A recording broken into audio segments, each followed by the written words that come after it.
मत्ती रची सुसमाचार हम लोग देखेंगे। मत्ती रची सुसमाचार 21 अध्याय।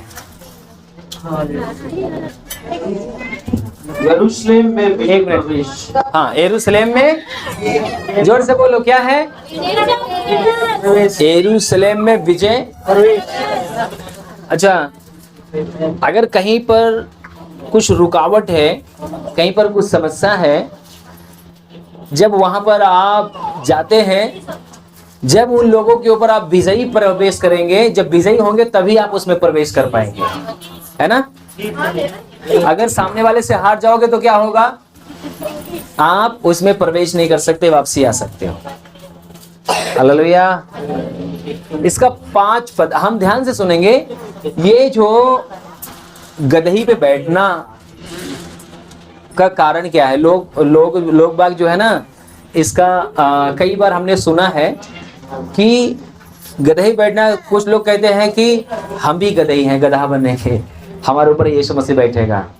पर यीशु मसीह ने अपने आप को दीन और नर्म, वहां पर जो वचन में है, वचन को पूरा करने के लिए प्रभु यीशु मसीह ने यह काम किया है, गदही पे बैठा है। आमीन। 4 पद से पढ़िए। ये इसलिए हुआ कि जो वचन भविष्यवक्ता के द्वारा कहा गया, जो वचन भविष्यवक्ता के द्वारा कहा गया था वह पूरा हो। वो क्या हो? पूरा हो। कौन सा वचन पूरा हो? 5 वचन। क्या है 5 वचन? सियोन की बेटी से कहो, सियोन की बेटी से कहो, देख तेरा राजा तेरे पास आता है, तेरा राजा तेरे पास आता है, वह नर्म है। वो क्या है? प्रभु यीशु मसीह नर्म है। कौन है? प्रभु यीशु मसीह नर्म है। हम लोग पता है इसको क्या सोचते हैं? हम नर्म बनेंगे, दीन बनेंगे तो यीशु मसीह हमारे ऊपर बैठेगा। ठीक है, हम ये नहीं कह रहे कि आपको कड़क बनना है, पर ये वचन यहाँ पर जो दीन होने, नर्म होने के लिए, प्रभु यीशु मसीह नर्म है। अभी हम लोग इसी को गाना भी गा रहे थे। प्रभु यीशु मसीह क्या है? दीन और नर्म है, और गधे पर बैठा है। गधे पर क्या है? बैठा है, और वरन लादू के बच्चे पर। अभी एक चीज मैं आपको बोलूं, किसी दूल्हे को बोलो कि वो गधे पे बैठ के जाए, बैठेगा। किसी राजा को बोलो, रजवाड़ों की सवारी क्या होती थी? आन बान शान। लोग क्या बोलते थे? क्या घोड़ा है, घोड़े की सवारी। लोग बाग आज के डेट में मेले वेले में जाते हैं ना, तो घोड़े पे फोटो खिंचाते हैं। पता क्यों? शान से, अच्छा दिखने के लिए। कोई गधे पे फोटो खींच के अब दीवार पर नहीं चिपकाता है? चिपकाता है? कारण क्या है यहाँ पर? किस लिए यीशु मसीह के बारे में लिखा है कि वो गधे पर बैठा है? क्योंकि यीशु मसीह क्या है? दीन और नर्म है। आमीन। आज अगर हमको कुर्सी मिले तो, ना मिले तो, हमें कहाँ बैठ जाना चाहिए?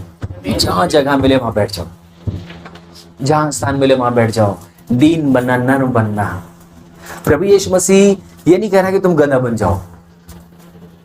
यीशु मसीह के दर्शा रहा है कि आज के डेट में लोग, अगर राजा होगा तो वो गधे पे नहीं बैठेगा, दूल्हा होगा तो वो गधे पे नहीं बैठेगा।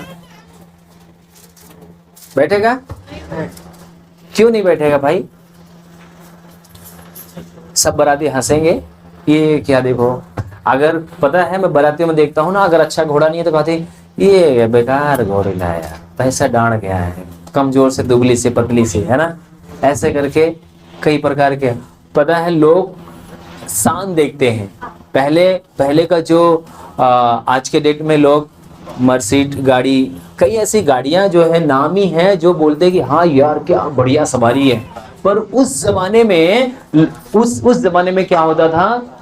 घोड़ों की सवारियां होती थी। जिसके पास घोड़ा होता था उसको बहुत मतलब कि महत्व मिलता था। जैसे आज के डेट में बड़ी बड़ी गाड़ियां जो हैं, तो पता है पुलिस वाले भी दूसरी गाड़ी को रोक कर महंगी गाड़ी को साइड निकलने दे भाई। देखता है कि नहीं आप लोग? पहले भी अगर ऐसे घोड़ों की सवारी जब जाती थी तो छोटे मोटे लोग उनको साइड देते थे सब। हालेलुया। पर वो स्वर्ग और पृथ्वी का स्वामी होकर, प्रभु होकर, वो हाथी पे बैठ सकता था, घोड़े पे बैठ सकता था, पर वो अपने आप को क्या किया? शून्य किया, दीन किया, नर्म किया, और वो क्या किया? गधे पर बैठा। हालेलुया। एक गाना है ना, आंख वालों ने तुझको है देखा, कान वालों ने तुझको सुना है। तो उस समय जो आंख वाले थे, जो कान वाले थे, वो देख लिए थे कि ये कौन है, ये राजा है। उसके सामने अपने कपड़े को फैला रहे थे, अपने वो खजूर की डालियां डाल रहे थे। पर कुछ लोग निंदा भी कर रहे होंगे, पर वहां पर कुछ लोग पहचान लिए यही है, क्योंकि भविष्यवक्ता ने भविष्यवाणी की थी कि जो राजा होगा, हे सियोन की बेटी सुन नगमा हमारा, दीन और नर्म है राजा तुम्हारा। गदही के, छोटी गदही के ऊपर क्या हुआ, वो बैठ कर आ रहा है। हालेलुया। कितने लोग अब गधा बनना चाहेंगे? कोई गधा बनेगा? वचन समझ में आया कि नहीं? आया। अब अपने आप को गधा नहीं बोलना कि मैं गधा हूं या गधी। ठीक है? पता है क्यों? क्योंकि ये परमेश्वर का दास भविष्यवक्ता ने नबूवत किया था। आंख वालों ने उसको पहचाना, जो भविष्यवाणी, जो परमेश्वर के वचन को पढ़ते थे, वो लोग समझ गए ये है भविष्य, ये है प्रभु, ये है खुदावन, ये है राजाओं का राजा, ये है प्रभुओं का प्रभु, यही है दीन और नर्म होकर गधे के ऊपर बैठ के आया है। ये अंधे की आंखें खोलता है, मुर्दे को जिलाता है, दृष्टि देता है लोगों को, लंगड़े को चलाता है। ये साधारण नहीं है। अगर आज के डेट में अगर हमसे एक लंगड़ा चल जाए, हमसे अंधा देख ले, हम मुर्दे जिला दें, पता है मेरे लिए कल मर्सिडीज गाड़ी आ जाएगी, कल हमारी कुर्सी बदल जाएगी, कल हमारा पहनावा बदल जाएगा, सबका। आमीन। क्यों बदल जाएगा? क्योंकि हम कुछ हैं, मेरे से कुछ हो गया है। यीशु मसीह के अंदर मैं नहीं था, दीन था, नर्म था, सब कुछ उसके जीवन से हो रहा था। उसके जीवन से हम सीखने को पा रहे हैं कि यीशु मसीह दीन और नर्म है। हालेलुया। बोलो प्रभु यीशु मसीह की। पाम संडे जो है वो हमें दिखाता है, दर्शाता है कि यीशु मसीह अपने आप को, उस वचन को पूरा करता है कि मैं ही खुदावन हूँ, मैं ही प्रभु हूँ। आमीन। यहाँ पर दर्शाता है। और प्रभु यीशु मसीह विशेष जो मेन संदेश है वो क्या है पाम संडे का?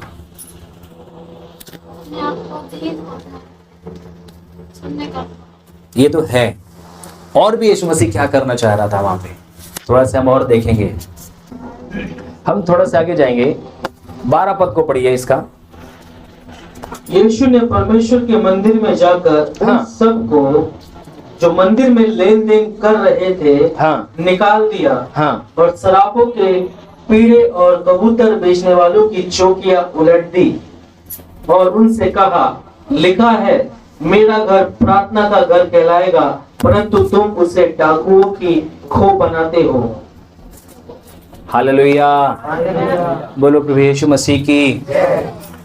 जो लोग होसाना जय जयकारी कर रहे थे, जो लोग महिमा दे रहे थे, जो सब कुछ हो रहा था, पता है ये उसी के नीचे है, ये उसी अध्याय में है। प्रभु यीशु मसीह जब गदहे पे होकर आया, यरूशलेम में जब प्रवेश किया, तो यरूशलेम की दशा देखकर क्या हुआ था? क्यों दुखी हुआ? क्या कारण था दुखी होने का? लोगों का जीवन सही नहीं था। जिस भवन में परमेश्वर की आराधना होना था, जिस भवन में की परमेश्वर की इबादत होनी थी, उस भवन में क्या हो रहा था? लेन देन हो रहा था, व्यापार हो रहा था। प्रभु यीशु मसीह ने कहा तुमने डाकुओं की खो बना दिए है ना? यूहन्ना रचित सुसमाचार निकले 2 अध्याय उसका 14 पद से पढ़ें। उसने मंदिर में बैल, भेड़ और कबूतर के बेचने वालों हाँ। और शराबों को बैठे हुए पाया। क्या किसको पाया मंदिर में? आपके पास बाइबल है? यीशु मसीह जब आपके जीवन में, आपके घर में, आपके परिवार में, आपके जीवन में जब आएगा तो क्या देखना चाहता है? ये सब देखना चाहता है? बेईमानी, होशियारी, व्यभिचार, चोरी, हत्या, चुगली, ये सब प्रभु यीशु मसीह देखना चाहता है? नहीं। जब यरूशलेम वो अपने वचन को पूरा किया, वो प्रभु है जैसा भविष्यवक्ता ने कहा था, जब वो पूरा किया, जब गधे में बैठकर जब गया, जब देखा तो वो निराश हो गया। आज यहाँ पर दर्शा रहा है कि जो मंदिर है वो कौन है? पहली कुरिन्थियों 3:16 में जैसा लिखा हुआ कि अपने पड़ोसी को देख के बोलो, अपने पड़ोसी को देखो। पहली कुरिन्थियों 3:16 के अनुसार अपने पड़ोसी को देखकर बोलो, बोलो हिलाकर, क्या तुम नहीं जानते हो क्या तुम परमेश्वर का पवित्र मंदिर हो? क्या हो? अच्छा, जब ध्यान से देखिए मेरे तरफ, जब आपके माइंड में मंदिर का शब्द आता है, जब आप मंदिर बोलते हो तो आपके अंदर क्या ख्याल आता है? क्या ख्याल आता है मंदिर? जब मंदिर का शब्द आता है आपके माइंड में, मुंह से आप बोलते हो या माइंड में आप बोलते हो मंदिर, क्या क्या ख्याल आता है आपके अंदर? अपने आप को पवित्र और सुंदर। मंदिर का जो शब्द होता है वो मंदिर साफ सुथरा पवित्र, हाँ वो ठीक है, सोच वहीं जाती है, पर मंदिर का जो आता है निर्मल साफ सुथरा, है ना? आज प्रभु ने हमको बोला है कि तुम परमेश्वर का क्या हो सकता था ये अनुवाद करने वाला साफ शब्दों में लिख दिया ताकि हमको समझ में आ जाए। ऐसा लिख सकता था तुम परमेश्वर का भवन हो। आपका कोई ना कोई भवन है। कितने लोग का भवन है? बेशक किराए पे का भवन क्यों ना हो, है ना? है भवन सबके पास। ऐसे ही परमेश्वर ने कहा कि तुम मेरा भवन हो, तुम मेरा मंदिर हो, मैं तुम्हारे अंदर वास करता हूं। जब यीशु मसीह जब चर्च में आता है, अपनी उपस्थिति में आता है, जब अपने पावर में आता है, तो मेरे प्रिय पता है अपने भवन को देखकर, जैसे यरूशलेम को देखकर क्या हुआ? उदास हो गया, निराश हो गया, वहां पर बहुत दुखी हुआ यीशु मसीह। पता है क्यों देखकर दुखी हुआ? क्योंकि ये यरूशलेम में परमेश्वर की इबादत नहीं हो रही थी, उसकी महिमा नहीं हो रही थी, उसकी प्रशंसा नहीं हो रही थी, उसकी बढ़ाई नहीं हो रही थी, कोई सुंदरता नहीं थी लोगों के जीवन में। बहुत तकलीफ हुआ उसको, बहुत दुखी हुआ। और वहां पर यीशु मसीह क्या चाहता है कि यीशु मसीह जब मंदिर में, जब वहां यरूशलेम में गया होगा तो वो क्या देखना चाहता होगा? संतोष, प्रार्थना का घर। प्रार्थना का घर तो देखा, क्या देखना चाह रहा था? लोगों को प्रार्थना करते हुए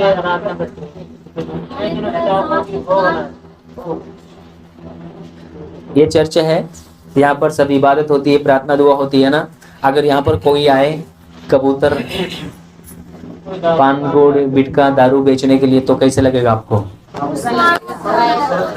है ना? तकलीफ होगा, गुस्सा होगा।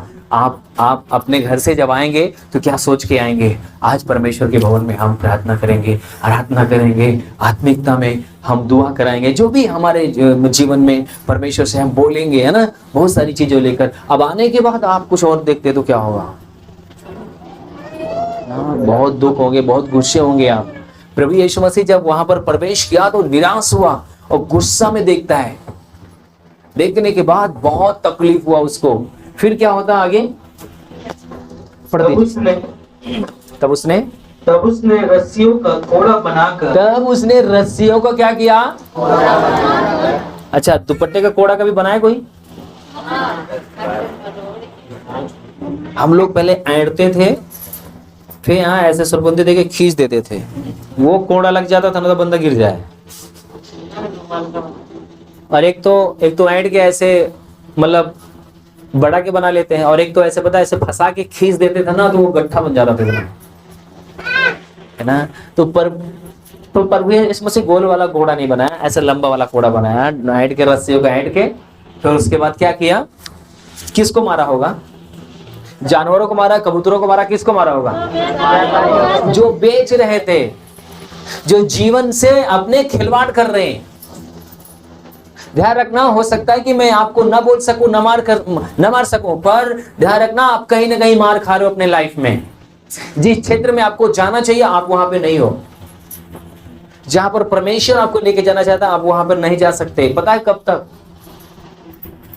जब तक आप अपने मंदिर को पाक साफ नहीं करते, जब तक प्रभु यीशु मसीह इसके अंदर नहीं आएगा। पता है वो गुस्सा हुआ और वो सब उतार पुतार तो फेंकने लगा, कबूतरों की और जितनी चौकी थी उन सब चुंगीले मतलब बेचने वालों की दुकान दौरी सब उलट पुलट दिया, सब फेंक फाक दिया उनका। गुस्सा हुआ, कोड़े मार मार के उनको सबको वहां से आराधनालय से निकाल दिया। हालेलुया, बोलो प्रभु यीशु मसीह की। अच्छा, आज के डेट में उस समय कबूतर बेच रहे थे, अंडे बेच रहे थे, बहुत कुछ बेच रहे थे। आज अगर यीशु मसीह आए तो किस चीज से गुस्सा होगा, क्या क्या हो सकता है? गलातियों 5:19 गलातियों 5:19 में जैसे लाल कीड़ा, व्यभिचार, परस्त्री दमन, दान करना, हत्या, ईर्ष्या, जलन। मैं उधर जाऊंगा तो बहुत लंबा हो जाएगा अगर उसको खुला के अगर उसको प्रचार करूंगा। पर आज के डेट में प्रभु यीशु मसीह, आराधनालय आपका परमेश्वर का ये है, आप उसका मंदिर हो। आपके अंदर ये चीज है क्या? कितने लोग के अंदर ये चीज है? हाथ उठाएं एक बार। है। तो प्रभु यीशु मसीह आपसे क्या कहना चाह रहा है? आपको मैं कोड़े मारूं या आप छोड़ देंगे? मैं नहीं कह रहा हूं, यीशु मसीह कह रहा है। यीशु मसीह कह रहा है कि आप कोड़े मारूं या छोड़ दो, या छोड़ दोगे अपने आप को, मतलब ये सारी गलती चीजों को। देखिए, हम सभी के जीवन में ऐसा नहीं है कि जो प्रचार कर रहा है वो बहुत पवित्र है, बहुत शुद्ध है। ना ना ना ना, प्रभु यीशु मसीह कहता है, हम लोग वैसे भी कहते हैं अगर एक दिखाते हो तो 3 एक के ऊपर जा रही है। हालेलुया, बोलो प्रभु यीशु मसीह की। तो यहाँ पर प्रभु यीशु मसीह हमको क्या बताना चाह रहा है? अगर हम चुगली करते हैं, झूठ बोलते हैं, गाली देते हैं, व्यभिचार करते हैं, चोरी करते हैं, हत्या करते हैं, तो उन डाकुओं की तरह हम आप हैं, जिससे कि प्रभु यीशु मसीह निराश है, खुशी नहीं है, उदास है। क्या आप उदासी देने वाले हो, दुख देने वाले हो, या परमेश्वर को प्रसन्न करने वाले हो? ये आपके अंदर बातचीत चल रहा होगा, मैं कैसा हूं।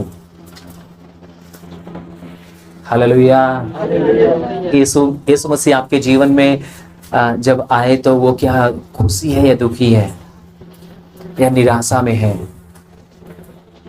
पाप संडे जो हमें बताया जा रहा है, जो विशेष करके जो प्रभु यीशु मसीह संदेश देना चाह रहा है, जो वहां पर लोगों को बताना चाह रहा है, पता है, जो वहां जाने के बाद वो अपने आप को दर्शाया तो कि मैं प्रभु हूं, क्योंकि मेरे विषय में लिखा हुआ है कि मैं दीन और नर्म हूं, मैं राजा बन के घोड़े पे, हाथी पे नहीं आया, पर मैं गधे के ऊपर आया हूं। पर मैं देखना चाहता हूं क्या मेरे परमेश्वर की, जो मुझे इस पृथ्वी पे भेजा, उसकी आराधना हो रही कि नहीं हो रही है, उसकी प्रशंसा हो रही कि नहीं हो रही है। जो आराधनालय परमेश्वर का है वहां पर लेन देन हो रहा है। प्रभु यीशु मसीह आज वो हमारे आपके जीवन में यही चीज देखना चाहता है कि जो संसार के लोग हैं उन्होंने अपना भवन अलग से बनाया हुआ है, पर हमको आपको परमेश्वर ने बनाया चलता फिरता मंदिर है हम। आमीन। पौलुस कहता है हम चलती फिरती क्या है? मंदिर है, सुसमाचार की पत्री है। H.K. फ्रांसिस एक बार बता रहे थे, एक पास्टर थे, वहां पर कई पासवान थे उस गांव में, उस क्षेत्र में, और वहां से कुछ पास्टर आए और पास्टर जी बोलने लगे, पास्टर जी हम बहुत परेशान हैं। बोले क्या परेशानी है? उन्होंने बोला मेरे गांव में कम से कम 10 मंदिर हैं, हर एक कोने पे मंदिर है, घंटी बजती है, धूप जलता है, सब कुछ होता है, हम लोग बहुत परेशान हैं, वहाँ पर सुसमाचार नहीं फैल रहा है, वहाँ पर दिक्कतें हैं, वहाँ पर परेशानी है। बोले अच्छा बताओ विश्वासी कितने हैं? बोले कम से कम 30-40 होंगे। तो पास्टर जी हंसने लगे, बोले यार वो 10 है, वो चल फिर नहीं सकते, आप 40 हो चलने फिरने वाले, फिर भी तुम परेशान हो यार। समझ में नहीं आया? आप परमेश्वर का जीवित मंदिर है, चलने फिरने वाले, बोलने वाले, आप सब कुछ उलट पुलट कर देने वाले। आपको डरने की जरूरत नहीं है, जाओ सुसमाचार प्रचार करो, प्रार्थना करो, सब कुछ उथल पुथल हो जाएगा। आमीन। तुम्हें डरने की जरूरत नहीं, भयभीत होने की जरूरत नहीं, आपके अंदर जान है, बाकी समझ जाना। हालेलुया, बोलो प्रभु यीशु मसीह की। यहाँ पर प्रभु यीशु मसीह जब जाते हैं, कोड़े मारते हैं और सबकी चौकियां उलट देते हैं, और उन सबको वहां से क्या करते हैं? निकाल देते हैं। हम मत्ती में आएंगे फिर से, जहां पर थे हम। 14 पद को पढ़िए। 21 मत्ती 21 और 14।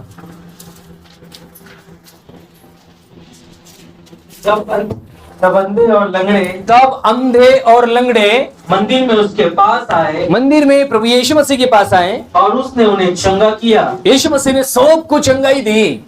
परंतु जब प्रधान याजकों हाँ। और शास्त्रियों ने इन अद्भुत कामों को हाँ। जो उसने किए और लड़कों को मंदिर में दाऊद के संतान को का होशाना पुकारते हुए देखा, हाँ। तो वह क्रोधित हुए। क्या हुए? कौन लोग क्रोधित होंगे? शास्त्री सब पहली चीज, जब मंदिर से निकाल दिया गया तब वहां पर कैसे लोग आने लगे? बीमार, परेशान, असहायक प्रभु के पास आने लगे। और क्या होने लगा? उसी स्थान पर चंगाई होने लगा। अपने पड़ोसी को देखो, अपने पड़ोसी को पकड़ो, एक बार थोड़ा हिलाओ, ऐसे। बुराई छोड़ दो, चुगली छोड़ दो, बाकी और चीजें जो है वो अंदर की बातें वो सब छोड़ दो। तब आपके जीवन में चंगाई, छुटकारा लोग देखेंगे, आपके जीवन से आशीष मिलेगी, तब सब कुछ बदल जाएगा। आमीन।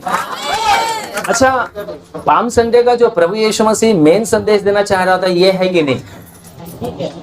प्रभु यीशु मसीह चाह रहा था कि वो जो आराधनालय था वो तो वैसे था, पर ये आराधनालय हमारा आपका, प्रभु यीशु मसीह कह रहा है इस आराधनालय को बिल्कुल पवित्र कर दो। देखो इसके जीवन से परमेश्वर की महिमा प्रकट होती कि नहीं।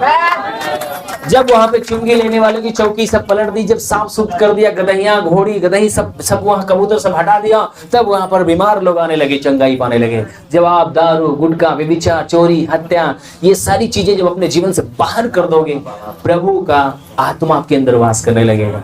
और परमेश्वर का आत्मा जब आपके अंदर आएगा तो लोगों को ऊपर तरस खाएगा। परमेश्वर का आत्मा जब आएगा तो लोगों को शांति देगा, आशीष देगा, चंगाई देगा, तब आपको सुकून मिलेगा, तब आपको शांति मिलेगा। फिर लिखा हुआ है कि वहां पर कुछ लोग प्रभु की बड़ाई करने लगे, होशाना होशाना। तब प्रभु यीशु मसीह ने क्या बोला? आगे देखते हैं हम।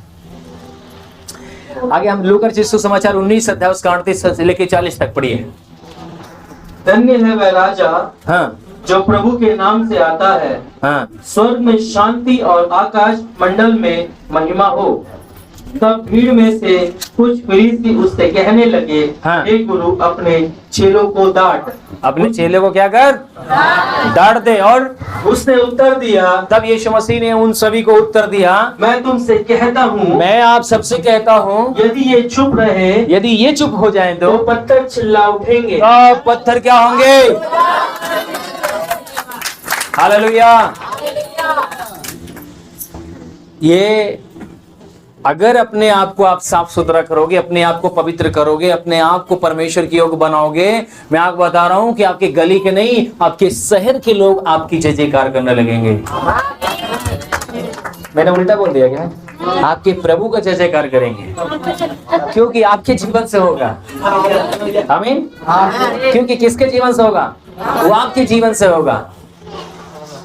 आपका भी होगा साथ साथ में। पता है क्यों? क्योंकि यहाँ पर लिखा हुआ है प्रभु की जय जयकार करने लगे, क्योंकि प्रभु परमेश्वर के लिए जीवन जी रहा था, ना कि किसी व्यक्ति के लिए। यीशु मसीह किसके लिए जीवन जी रहा था? परमेश्वर पिता के लिए जीवन जी रहा था। आज हमें प्रभु यीशु मसीह कहना चाहता है, वहां पर अकेला प्रभु यीशु मसीह गया, पर सबसे पंगा लिया। अब आपको पंगा लेने की जरूरत नहीं किसी से, सिर्फ अपने आप से पंगा लेना है। अपने जीवन में जो भी चीजें ऐसी हैं जो आपके खुदा से विरोध दूर लेके जाती हैं। पता है 19 को पास्टर जी आए थे, उन्होंने एक बात बोला जो मुझे टच किया। जो चीजें आपको आपके परमेश्वर से अलग करती हैं, दूर लेके जाती हैं, आपके बाइबल पढ़ने में रुकावट डालती हैं, प्रार्थना करने में रुकावट डालती हैं, संगति करने में रुकावट डालती हैं, आप अधर्म में हो। आप अधर्म करते हैं। अगर आप संगति में नहीं आते तो आप अधर्म कर रहे हैं। प्रार्थना नहीं कर रहे, अधर्म है। बाइबल न पढ़ना अधर्म है। क्योंकि जिस प्रकार से एक स्त्री एक पुरुष की जब शादी होती है तो उनसे वाचा बनाया जाता है। कौन सा वाचा होता है? दुख में, सुख में, हर एक स्थिति में मैं आपके साथ रहूंगा, साथ निभाऊंगा। सॉरी, आपके दुख सुख में क्या करूंगा? जब तक मैं इस पृथ्वी में हूं, मेरे पास सांस है, जान है, तब तक मैं आपके साथ क्या करूंगा? साथ निभाऊंगा। ऐसे ही हम आप प्रभु यीशु मसीह के साथ क्या करते हैं? एक वाचा बांधते हैं। प्रभु, मैं आज से, जब पानी में आप जाते हैं तो आप मर जाते हैं, आप प्रभु के साथ एक वाचा बांधते हैं। प्रतिदिन अगर आप अपने परिवार से नहीं मिलते, नहीं बोलते हैं, आप बेशक दिल्ली बंबई बाहर क्यों न रहते हो, पर अपने बच्चों से आप जरूर बातचीत करते हैं। आपका रिश्ता है उनके साथ, आपका संबंध उनके साथ। थोड़ा दिन अगर दूर, थोड़ा दिन अगर आप अपने पत्नी से फोन ना करो। कई बार मैं प्रचार के लिए बाहर निकल जाता हूँ तो हफ्ता हफ्ता दिन फोन नहीं करता, मेरी पत्नी इतना पावरफुल हो जाती है। अब आप देख लो तारा, है ना, डांटती इतना तगड़ा, हम चुप हो जाते हैं। ठीक है, 50 बहाने मारता हूँ, कैसे न कैसे के मना लेता हूँ। हाँ, नॉर्मल हो जाती है, फिर बात करती है। कई बार बच्चों को फोन दे देती, बात करो, ये इनको किसी को परवाह ही नहीं है। सोचो कि अगर आपकी पत्नी आपसे नाराज हो जाती है, आपका पति आपसे नाराज होता है, जब आप उसका ख्याल नहीं रखते, बात नहीं करते, आप अपने प्रभु से जब आप बात नहीं करते, अपने स्वामी से बात नहीं कर सकते, जो आपको सांसें देता है, जो आपको एक एक पल संभालता है, जब आप उससे प्रार्थना नहीं करते, उसकी संगति में नहीं आते, उससे आप प्रार्थना नहीं करते, बाइबल नहीं पढ़ते, अगर वो नाराज होगा तो क्या होगा? आपने उसके साथ वाचा बांधा है, आपने उसके साथ वादा किया है।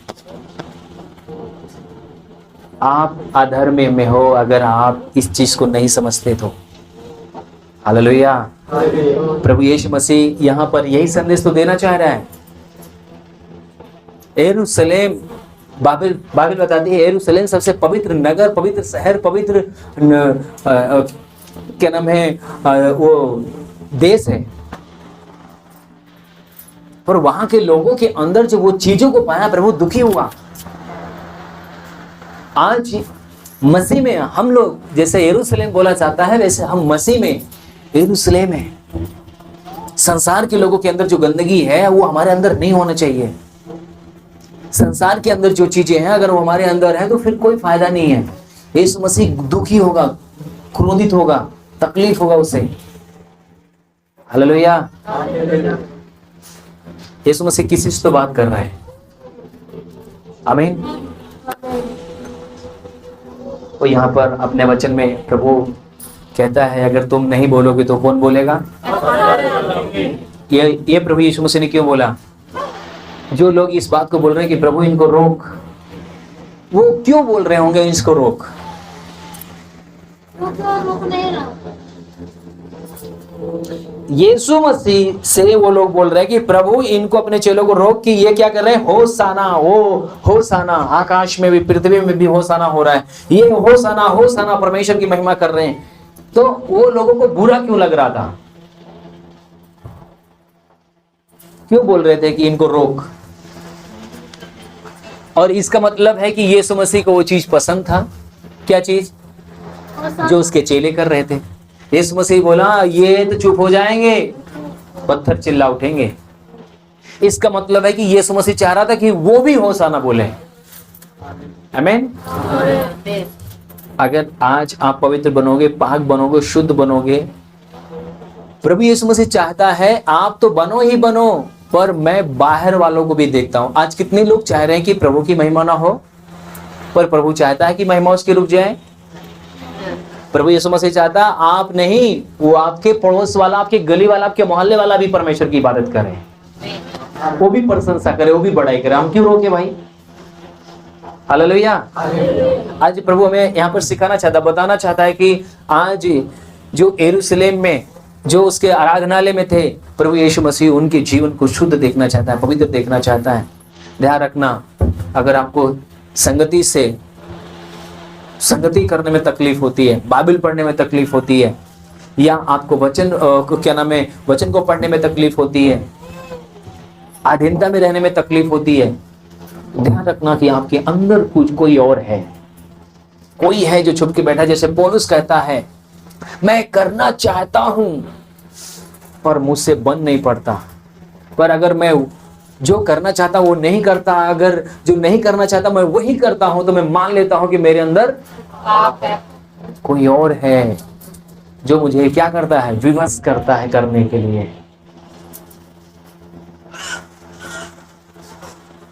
कैसे उसकी सामर्थ को तोड़ सकते हो? बाहरी कोई नहीं आएगा, आपको निर्णय लेना पड़ेगा। आपको अपने जीवन से क्या करना पड़ेगा, उसको बाहर निकालना पड़ेगा, पाक करना पड़ेगा, शुद्ध करना पड़ेगा। जिस दिन हम लोग अपने आप को परमेश्वर के चरणों में, जैसा हमें परमेश्वर में सिखाना बता रहा है, जब तक हम आज्ञाकारिता में, दीनता में नहीं आएंगे, नम्रता में नहीं आएंगे, तब तक हम लोग कभी भी उन आशीषों को नहीं देख पाएंगे जो परमेश्वर हमें देना चाहता है। हालेलुया, बोलो प्रभु यीशु मसीह की। आज मैं यहाँ पर वचन समाप्त करना चाहता हूँ। परमेश्वर अगर आपसे कुछ भी बात किया है तो अपने आप से आप प्रार्थना करें। मैं आपके लिए दुआ करूंगा कि परमेश्वर आपकी सहायता करे, आप पूरी रीत से परमेश्वर जैसा चाहता है इस वचन में आप वैसे बनने पाए। अगर आपका दिल करता है घुटने पोने, तो आप घुटने पो सकते हो।